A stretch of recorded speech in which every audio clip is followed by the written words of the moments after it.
All right, here's our boy Joel the Process Embiid.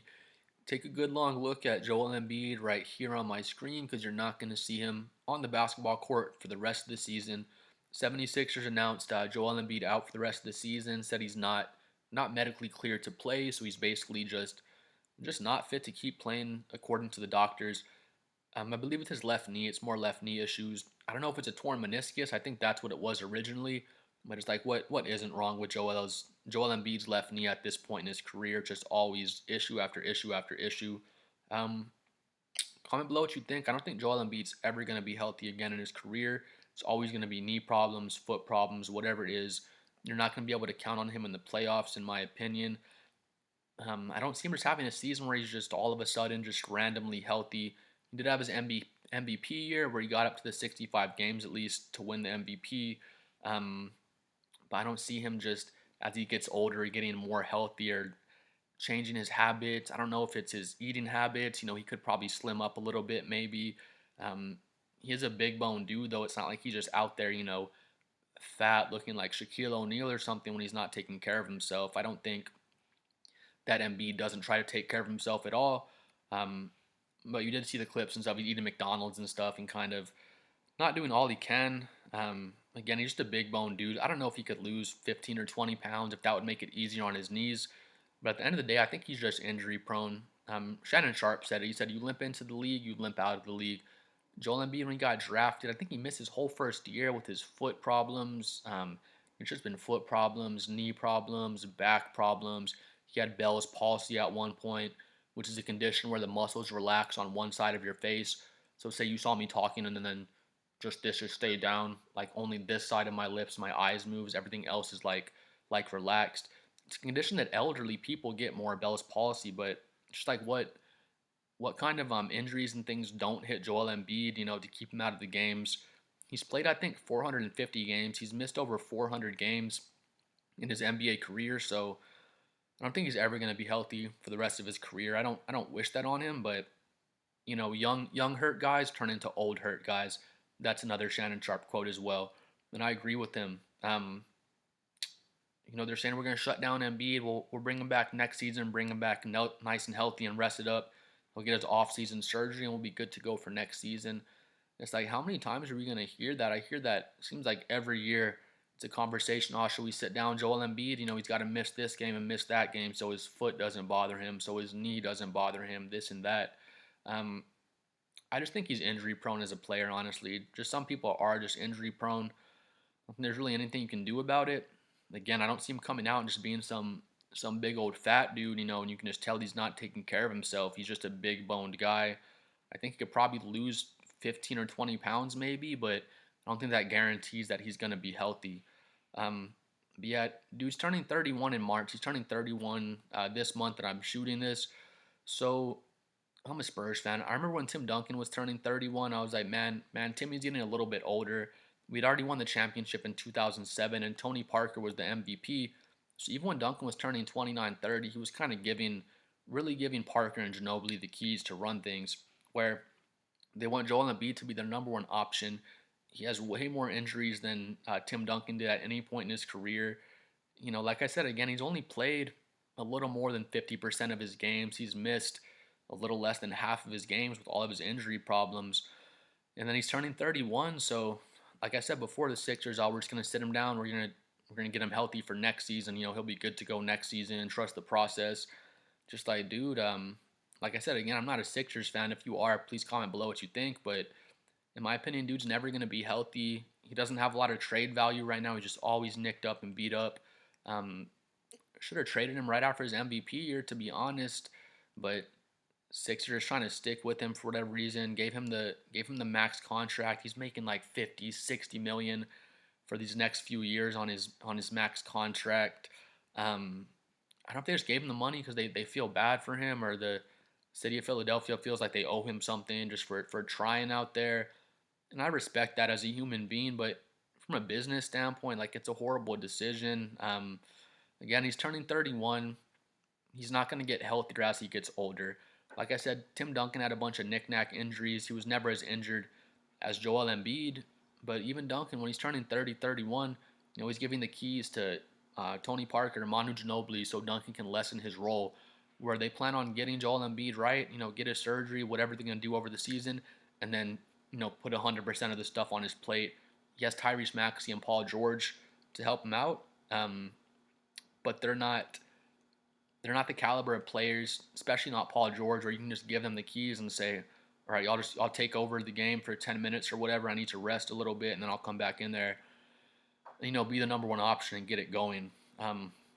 Just always hurt, always knee, foot, back problems, and I don't see it getting better, especially after another surgery when he's turning 31. Like his body's just wearing down more and more. Unfortunately, they were talking about the surgery they might get done, and they were saying it will be a radical surgery.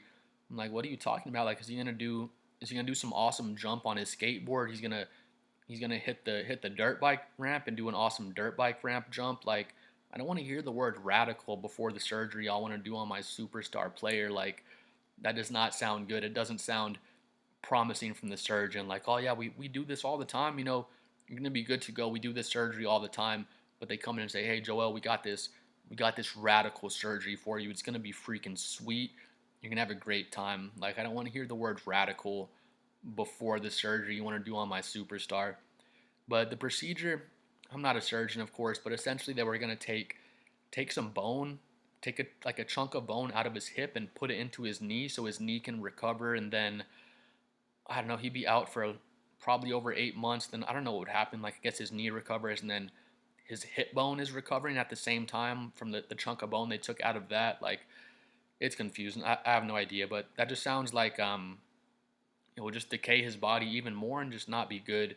But yeah, I mean, Paul George isn't the answer. Tyrese Maxey is the biggest dog on the Sixers, but he's not going to be enough. And then, I mean, Joel Embiid, I don't think he's ever going to be healthy.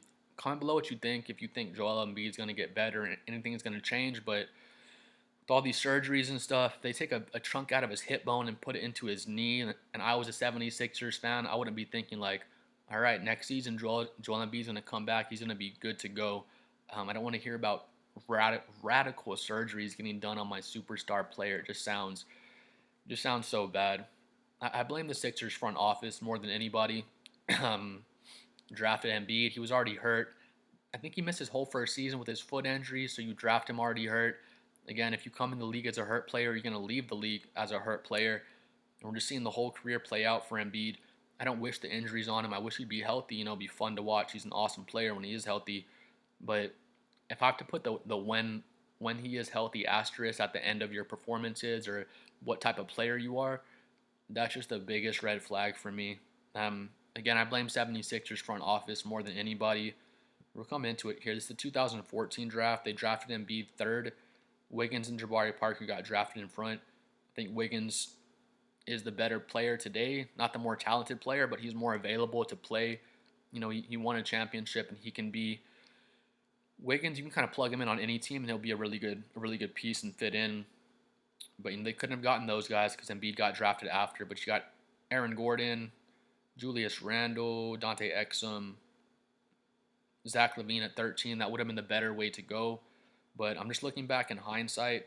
So, I mean, hindsight's always going to be perfect. Anyone can look back and say what they would have done now that everything's already played out. Then 2016, they draft Ben Simmons number 1. They could have got Brandon Ingram, Jaylen Brown. They could have got Buddy Hield, Jamal Murray. All 4 of those guys would have been better choices, in my opinion, than Ben Simmons, because Ben Simmons is just gone now. He came out and he was a really good player like his rookie season, his sophomore season, and he just never developed for some reason. I don't know if I beat up the Sixers so much for that draft pick. I think they made the right pick, just looking at the landscape and making a draft decision. Again, I'm not in the front office. I don't know how to draft players. I'm just looking back in hindsight, and it's easy to look back in hindsight and say, oh, this player is better, this player is better. Of course you can say that. You already saw the career play out. But more, not so much with the drafting decisions, more just towards giving Paul George the 4th year on his contract, horrible front office move. Giving Joel Embiid the supermax contract. They owe him like 50, 60 million. It's going up, for these next 4 or 5 years, however long it is. And just to give that to a dude that's only played in a little more than half of his NBA games, I get the city of Philadelphia loves him, and I don't blame Embiid. I think he wants to get out there and play. It's not like he's crossing his fingers and hoping he gets injured. He doesn't want to be injured. But, with that being said, that's why I think it's the front office's fault more than anybody. Sign this injury prone dude to a supermax. Um, Give Paul George the fourth year on his contract. He didn't even want to play in Philadelphia. He just came over just for the money. Um, and then to think like, these guys are going to get you where you want to go. Tyrese Maxey is awesome. Love Tyrese Maxey, and he would fit on pretty much any team. Um, but yeah, comment below what you think. I just don't think Embiid's ever going to be healthy again, for the rest of his career, unfortunately.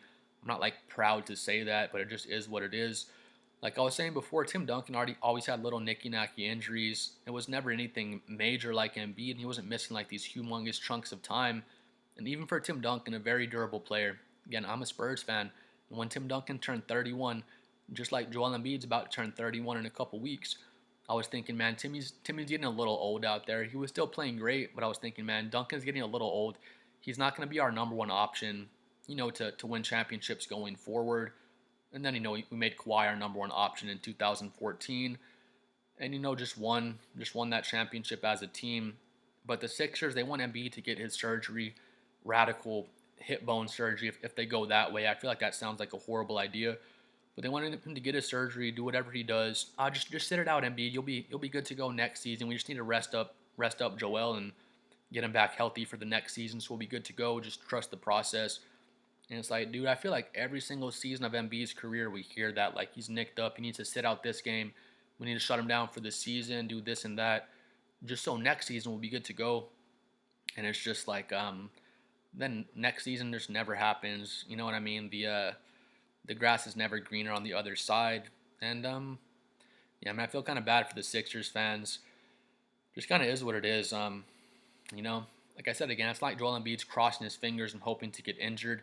If I was Embiid and they offered me a supermax contract, like I'm gonna take all that money. I'm not stupid, but again, from the front office's part, you should not be paying some dude that's missed 50% of his games. Y'all brought over Paul George.